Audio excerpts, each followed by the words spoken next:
பிரியமானவர்களே, இந்த நாளில் உங்களை சந்திக்க நான் மிகுந்த மகிழ்ச்சி அடைகிறேன். இந்த நாளில் மன மகிழ்ச்சியான இந்த ஓய்வு நாளில் எல்லாரும் ஆலயத்துக்கு வரும்படியாக உங்களை யாவர் அன்பாய் கேட்டுக்கொள்கிறேன். நீங்கள் பெங்களூரில் இருந்தால் நம்முடைய எஸ்தர் திருச்சபைக்கு வாங்க. உங்களுக்கு ரூட்டு தெரியணும்னா அந்த கூகுள் மேப்பில் எஸ்தர் ப்ரேயர் ஹவுஸ் அப்படின்னு போடுங்க. சரியா? அதை போட்டுட்டிங்கன்னா எண்ணூர் கிராஸ் அப்படின்னு போட்டிங்கன்னா கண்டிப்பாக அது நேரடியாக நம்முடைய லொக்கேஷனுக்கு வந்துடுவீங்க. அதனால் ஈஸியாக நீங்கள் வந்துடலாம். ஏன்னா நிறைய பேர் கேட்குறீங்க எப்படி வரணும்னு கேட்குறீங்க. அதனால் கூகுள் மேப் இருக்குது. அந்த மேப்பில் எஸ்தர் ப்ரேயர் ஹவுஸ்ன்னு போடுங்க. கண்டிப்பாக உங்களுக்கு நேரடியாக நம்முடைய ஆலயத்துக்கு அது கண்டிப்பாக கரெக்டாக கொண்டு வரும். சரியா? கர்த்தர் கூட இருப்பாராக. யாரும் வீட்டில் இருக்காதீங்க, ஆலயத்தில் வந்து கர்த்தரை ஆராதிங்க. நீங்கள் எந்தெந்த ஆலயத்துக்கு போகிறீங்களோ இந்த நாளில் அந்த ஆலயத்தில் போய் நீங்கள் கர்த்தரை ஆராதிக்கும்படியாக உங்களை அன்பாக கேட்டுக்கொள்கிறேன். இந்த நாளில் கர்த்தர் உங்களுக்கு கொடுக்குற வார்த்தை சங்கீதம் 48வது சங்கீதம் 1வது வசனம். கர்த்தர் பெரியவர், அவர் தமது தேவனுடைய நகரத்திலும் தமது பரிசுத்த பர்வதத்திலும் மிகவும் துதிக்கப்படத்தக்கவர். கர்த்தர் பெரியவர்.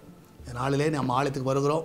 நம்ம யாரை ஆராதிக்க வரோன்னா நம்மளை காட்டிலும் பெரிய ஒரு தேவன், அதிகாரிகளை காட்டிலும், சரியா, உயர் பதவியில் இருக்கிறவர்களை காட்டிலும் எல்லாரை காட்டிலும் பெரிய தேவனை நம்ம வந்து ஆராதிக்க வரோம். அவரை கண்டிப்பாக நம்ம துதிப்போம். அல்லேலூயா. நீங்கள் பார்த்தீங்கன்னா உலக பிரகாரமாக நல்ல ஹையர் பொசிஷனில் இருக்கிறவங்க நிச்சயமாக அநேகர் என்ன பண்ணுவாங்கன்னா, அவங்க வந்தாங்கன்னா அவங்களுக்கு எழும்பி வணக்கம் சொல்லுவாங்க. சரியா? அவங்களுக்கு வந்து கொடுக்க வேண்டிய மரியாதையை கொடுப்பாங்க, கொடுக்க வேண்டிய கனத்தை கொடுப்பாங்க. நாம் இன்றைக்கி யார் ஆராதிக்க வரப்போகிறோன்னா, உலகத்தை படைத்த தேவன், நம்மளையும் உன்னையும் என்னையும் படைத்த தேவன், அது மாத்திரமல்ல நம்மளை பாவத்திலிருந்து மீட்ட தேவன். ஸோ அவர் வந்து பெரியவர். ஸோ அவரை வந்து நீங்கள் வந்து ஆராதிக்க இன்றைக்கி வாங்க. அவரை துதியுங்கள், அவர் செய்த நன்மையை நினைங்க. ஸோ ஆலயத்திற்கு வர முடியாத பிள்ளைகள் யூடியூப்பில் பார்ப்பீங்கன்னா நீ வீடுகளிலேருந்து கர்த்தரை துதியுங்கள். சரியா? ஸோ வர முடியாதவர்களுக்கு தான் யூடியூப்பில் நம்ம வைக்கிறோம்.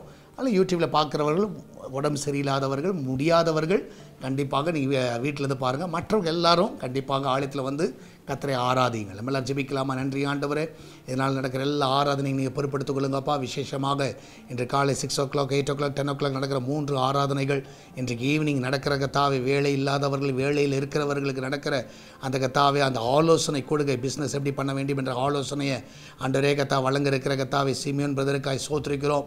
ஆண்டவரே கத்தாவே அவருக்கு அந்த ஞானத்தை கொடுத்து இந்த நாளிலே அதை கத்தாவே ஜனங்களுக்கு விளக்க உதவி செய்யுங்க. ஆண்டவரே ஈவினிங் நடக்கிற ஃபோர்த் சர்வீஸ்க்காய் நன்றி செலுத்துகிறோம். அதில் தேவனுடைய கரம் வந்து வழிநடத்தணுமா ஜெபிக்கிறேன். எல்லா ஜனங்களை கொண்டு வாங்க. ஆண்டவர் சபை விசுவாசிகளை கொண்டு வாங்க, புதிய ஆத்துமாக்களை கொண்டு வாங்க. ஆண்டவர் தாவை வராதவர்களையும் ஆண்டவரே நீர் இந்த ஆலயத்துக்கு கொண்டு வரணுமா ஜெபிக்கிறேன். என் தேவன் தாமே ஒவ்வொருவரையும் நீர் காத்துக்கொள்வீராக. என்னால் ஜனங்கள் ஆண்டவரே எந்தெந்த ஆலயத்துக்கு போகிறார்களோ அவங்களெல்லாம் அந்த சுகமாக அங்கே போக உதவி செய்யுங்க. அவர்களுக்கு ஏற்ற நல்ல கர்த்தருடைய வார்த்தை இன்றைக்கி கிடைக்க செய்யுங்க. அந்த வசனங்களை கிடைக்க செய்யுங்க. எல்லாவற்றுக்கும் மேலாக வீடுகளிலே இருந்து ஆண்டவரே இந்த ஆராதனையில் பங்கு பெறுகிற பிள்ளைகளையும் ஆசீர்வதிங்க. ஹாஸ்பிட்டலில் இருந்து கத்த இந்த ஆராதனையில் பங்கு பெறுகிற பிள்ளைகளை ஆசீர்வதிங்க. யூடியூப்பில் பார்த்து கொண்டு ஆண்டவரை டிவியில் பார்த்தோம் ஆண்டவர் ஆன்லைனில் பார்க்குற எல்லா பிள்ளைகளையும் நீர் ஆசீர்வதிக்க வேண்டுமா ஜெபிக்கிறேன். யாருக்கும் எந்த குறைகள் இருக்கக்கூடாது, எந்த ஒரு பலவீனம் இருக்கக்கூடாது. என் தேவன் தாம் எல்லாரையும் பலப்படுத்துங்க. இன்றைக்கி சமைக்கிற ஆகாரங்கள் எல்லாம் ஆசீர்வதிக்கப்படுவதாக. அவர் நன்றாய் சாப்பிட உதவி செய்யுங்க. பட்டினியாக யாரும் இருக்கக்கூடாது. அவங்க அப்பத்தையும் தண்ணீரையும் எண்ணெயும் மாவையும் ஆசீர்வதிங்கப்பா. அந்த கிச்சன் பகுதியில் வேலை செய்கிற அந்த பிள்ளைகளுக்கு ஆண்டவரே நீ நல்ல பாதுகாப்பை கொடுங்க. எல்லாவற்றுக்கும் மேலாக இந்த நாளில் வெளியே வரும் பொழுதும் போகும் பொழுது ஆண்டவரே அந்த பிள்ளைகளுக்கு பிரயாணத்தில் எந்த ஒரு ஆபத்து வரக்கூடாது. அன்றைய எந்த கிளைமேட்னால எந்த பாதிப்புகள் பிள்ளைகளுக்கு வரக்கூடாது. என் தேவன் தாம் இந்த நாளில் பலப்படுத்துவீராக. இந்த எக்ஸாம் நாட்களில் ஆண்டவரை இப்படி பிள்ளைகளுக்கு எந்த ஒரு ஃபீவரோ காஃபோ ஆண்டவரை எந்த ஒரு கத்தா சிக்கன் பாக்ஸ் எதுவுமே வரக்கூடாதப்பா. அன்றைய கத்த எந்த ஒரு பலவீனம் வராதபடி நீர் மறைத்துக் கொள்வீராக. அன்றைய இந்த நாளில் பலவீனமாக இருக்கிற எல்லா பிள்ளைகளை கத்த பலப்படுத்துங்க, ஆசீர்வதிங்கப்பா. சால்வேஷன் டிவி ஆசீர்வதிங்க, எஸ்தர் திருச்சபை ஆசீர்வதிங்க. அன்றைய ஊழியத்தின் மூலமாக நிறைவேற்ற வேண்டிய எல்லா காரியங்களை பரிபூர்ணமாக நிறைவேற்றுவீராக. எல்லா தேவைகளை சந்திங்க. இந்த நாளில் வருகிற எல்லா காணிக்க தசமங்களை ஆசீர்வதிங்க. அன்று ஒவ்வொரு காத்துக்கொள்ளுங்க. வெளிநாட்டில் இருக்கிற பிள்ளைகளையும் காத்துக்கொள்ளுங்க. அன்றைய நாளில் அந்த பிள்ளைகளுடைய தேவைகள் எல்லாம் நீங்கள் சந்திங்க. எல்லா நன்மைகளை காண செய்யுங்க.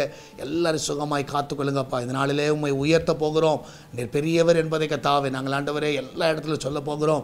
அன்றைய கத்தாவே எங்கள் துதியிலே நாங்கள் ஏறெடுக்க போகிறோம். அந்த ஒரு எண்ணத்தோடு கத்தா இந்த நாளை நாங்கள் கழிக்க எங்களுக்கு உதவி செய்யுங்கப்பா.